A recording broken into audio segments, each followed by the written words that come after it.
Monsieur le DG, daignez recevoir mes salutations, vous et votre équipe. À vous, je ne sais plus quoi dire. Je vous ai presque tout dit. Je vous ai écrit plus d'une fois. Je vous ai envoyé des vidéos de la manière dont je dors sous un ventilateur. Je vous ai envoyé une vidéo, je pense, il y a 3 jours, quand j'entrais chez moi, qu'il n'y avait pas d'électricité. Je vis à ma campagne, ça fait exactement 4 jours que je n'ai pas d'électricité. Et j'ai dépensé 600 000 francs congolais parce que j'achète du carburant pour 150 000 tous les jours.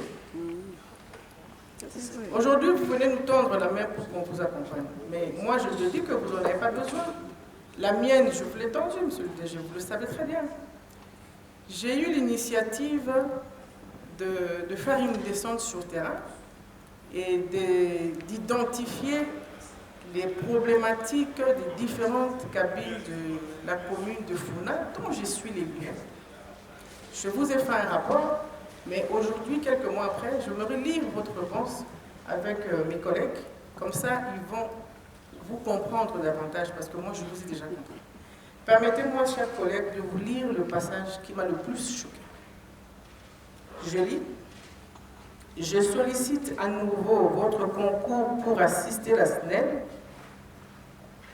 dans ces démarches de recouvrement auprès de l'hôtel de ville, créance évaluée à ce jour à plus de 50 millions de dollars, ce qui permettrait de financer durablement la réhabilitation et la modernisation des infrastructures électriques, cabines SNEL, box et autres dans les communes de Bumbu, Makala et Séléba. Vous ne considérez pas que c'est une insulte à mon égard, monsieur le DG? Ça se serait passé comment? Je viens vous prendre, je prends vos agents, j'appelle le gouverneur de la ville pour lui demander de vous payer. Nous avions déjà eu une réunion avec vous, avec le caucus de Kinshasa. Vous avez évoqué le même problème et je vous avais fait une proposition qui était celle de ne plus payer l'hôtel de ville parce que vous aviez dit que vous payez 500 000 dollars tous les mois à l'hôtel de ville pour l'éclairage public. Puisque l'hôtel de ville vous doit et que vous payez également l'hôtel de ville, quoi de plus facile que de ne plus payer? Vous m'aviez répondu que vous ne vouliez pas de problème. Maintenant que je vous fais un rapport pour accompagner l'élu que je suis, femme de surpoids, vous me demandez d'aller récupérer des créances pour vous. Mais j'ai considéré ça comme étant un manque de respect. Mais la SNEL n'a pas de service de recouvrement en son sein. Si aujourd'hui l'hôtel de ville ne vous paye pas, les ministres ne vous payent pas, mais vous avez le pouvoir des restrictions d'énergie, même des suspensions de fourniture. C'est une politique interne.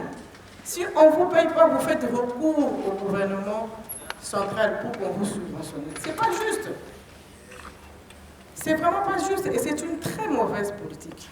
Est-ce qu'aujourd'hui, vous êtes seulement conscient que vous avez appauvri une population? Les Quinois, dans leur débrouillardisme, comment ils font sans électricité? Comment on fait pour vendre du poisson au marché? Je vous ai saisi officiellement pour les 2 cabines, Marques 1, Marques 2. Gérer, c'est prévoir, dit-on. Nous avons tous géré. Nous sommes femmes, nous gérons même nos ménages. C'est pour ça qu'on a de la provision dans nos congélateurs. Vous avez mis beaucoup de mois à fabriquer ces transformateurs. Vous ne pouvez même pas avoir 2 transformateurs en réserve pour dépanner des populations. Est-ce que vous vous rendez compte de la manière dont les populations vivent et de la manière dont vous affaiblissez notre électorat? Mais moi, je ne passe plus par là. Parce que là où les cabines ont incendié, c'est à 2 pas de ma villa à Bumbu. Mais quand vous passez maman courant, mais je ne sais pas donner de réponse. 3 semaines depuis, les travaux des cabines ont mis fin. Qu'est-ce que vous attendez pour les livrer à cette population qui dépend de vous? Vous aimez votre fonction plus que la population. Mais votre discours est le même, hein, monsieur le DG. Vous exprimez les difficultés, mais à un moment donné, si l'actif ne convient pas au passif, il faut jeter l'éponge. Peut-être que quelqu'un d'autre le ferait mieux. Parce que nous, on a besoin de solutions. Qu'est-ce que peut faire une population dans le noir? On ne sait pas lire, Vous avez revu à la hausse le taux de l'insécurité. Ici, je vous parle de Bombo, Makala, Selema, dont je suis l'élu.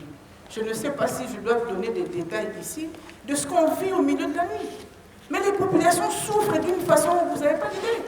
Combien de fois je suis venue dans vos bureaux pour vous supplier de m'accompagner? Parce que je me rappelle des difficultés avec lesquelles je suis l'élu de cette circonscription aujourd'hui. Dites-moi, en quoi est-ce que vous m'avez dit? Dites-le-moi aujourd'hui, puisque nous sommes en commission. Je vous ai tendu ma main. Vous ne l'avez pas prise. Je ne pense pas que la main des élus qui sont ici, vous êtes prêts à la prendre.